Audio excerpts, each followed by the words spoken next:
foreign company outsourced to an Indian company for manufacture. They produce the vaccine, send it here, and we then do the manufacturing for them. And that's not an Indian one, but it's a British plus Swedish, I think. But in both Britain and in Sweden and European Union and the United States, this AstraZeneca Oxford has not got clearance. And somehow, even before Britain gave a clearance, we gave it clearance and adopted it.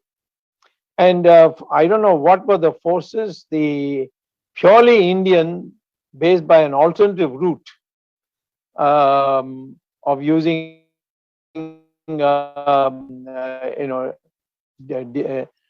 demobilized viruses. That was not to be given permission for some time. And then I brought it up in the committee meeting, and it turned out that the health ministry was very supportive. The ICMR was very supportive. They said, we want this Covaxin, as it came to be later known, the Bharat Biotech. That vaccine should have also been simultaneously cleared. And anyway, I must say, happy that the Prime Minister heard my complaint, and at late night he called a meeting and cleared the Covaxin, I think. Now the Covaxin is galloping in its reputation, and we are helping, the government is helping Covaxin now to produce so much by perhaps October, November, that we will not have any problem. We'll never have not have any problem for this vaccine to be available to everybody. But what I'm happy to say is that in the beginning there was so much propaganda against Covaxin, and the Covaxin owner himself went public to saying that, but for me giving him support within the government agencies and in the committee meetings, he would not have been able to come. He was completely demoralized. But now I find on May 17th, 2021, which is perhaps what a day for yesterday, the Economic Times had an editorial, a lead editorial, and it is titled, "To Beat Variants, Go Big on Covaxin." And its subtitle, it's found to neutralize all emerging variants. Who is saying this? The peer journals like Clinical Infectious Diseases Journal, Lancet, they're all praising Covaxin as a one that can neutralize all variants. And this is a tremendous certificate that they have given. And I think, therefore, we should now go ahead and allow them to, not be bound by that they must do it. They can even outsource it to other Indian companies. We are the largest producer of vaccines in the world, and for a long time. So I think other companies can do it and take off the load a bit. And this is one of the things that we need to do for the immediate future. Now, I do see today, after the dipping that has started after May 15th, that there is light at the end of the tunnel. But you got to be very careful that we don't trip on the way, because the tunnel is completely dark. We are still in an uncharted path that we are going. And we shouldn't trip and fall. So, yes, we have turned the corner, because almost 4 days in a row the incidences have gone down, but it has to be much more. So how to do it is the question. And I would say that one of the things that we have to recognize for the future is our medical infrastructure in India is extremely weak. Extremely weak. This is what we have found. Simple thing like oxygen, we are having problems. There are riotings and people are dying in hospitals, on hospital beds, and there's so much at one blow. If a crematorium can only cremate, say, 15 per day, they are getting 400.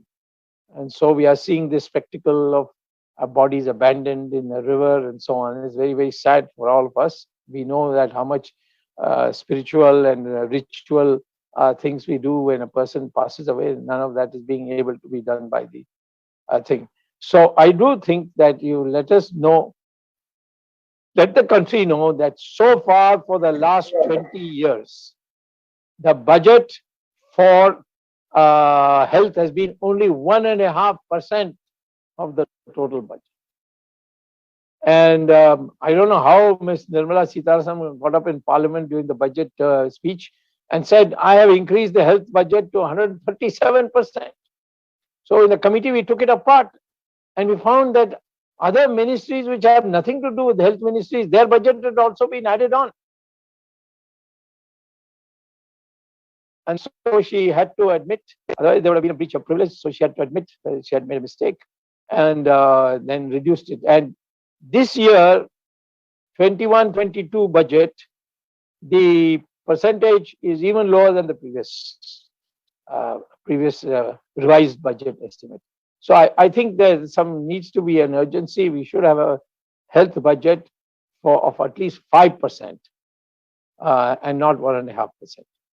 Second thing is we need a politically chaired, effectively chaired crisis management committee, which brings in all the various aspects: transportation, packaging, airports, medicine, lack of it, all these things, a comprehensive committee. And I've suggested to the Prime Minister that he should take all the load himself. It's not possible for an individual in a huge country like ours, in a democracy, to centralize your administration. There's been one of the flaws that we have seen. When good times are there, that's fine. But in these crisis times, you need delegation. And I found from my personal interaction that one of the most efficient ministers, go-getter, who can do this in a speedy way is Nitin Gadkari. So I've suggested to the Prime Minister, please make him head of the crisis management team and give him all the powers, who he wants to recruit, who he wants to put, an unlimited budget. And let him, give him a task that within 1 month, everybody should get oxygen.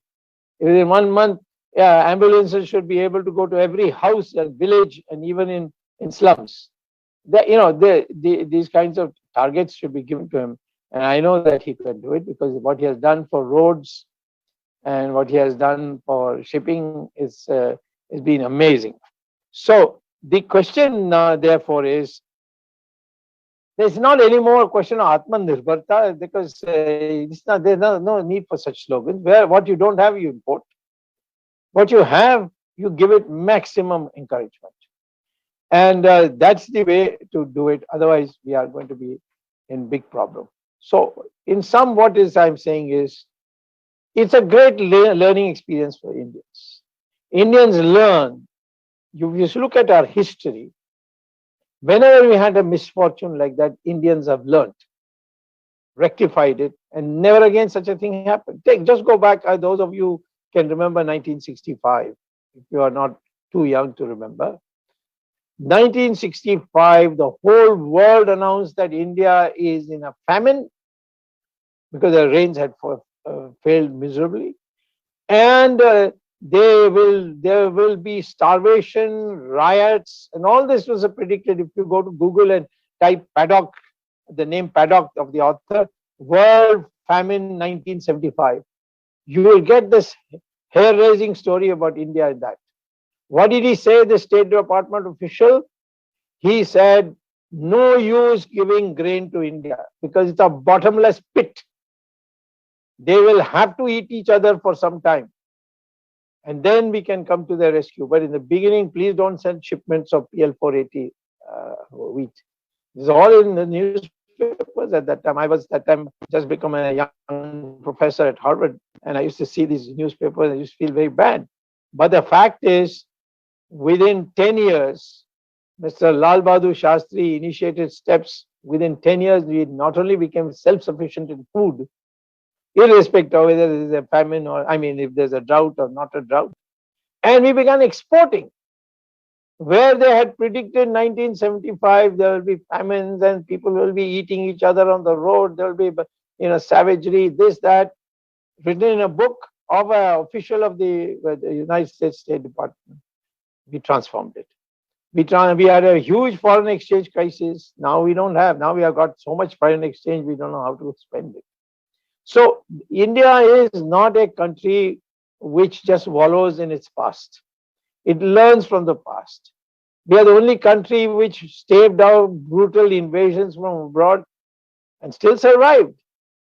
So this people now must be given a rosy picture about the future, saying we have learned from this, and these are the steps to do, and put it in such a way that effective people are mobilized for this self-governance. That is the way to do it. We have a major long-run problem, which is not appropriate for me to discuss, but just mention, and that is we have to now understand that environment is a very important part of what happens to us.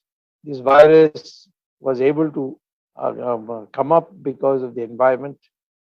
Morality in research is another factor which we have to be very strictly imposed, although we have laws against biological warfare, but we now must, for virus also, virus research, we must have laws. The United Nations should be fully involved.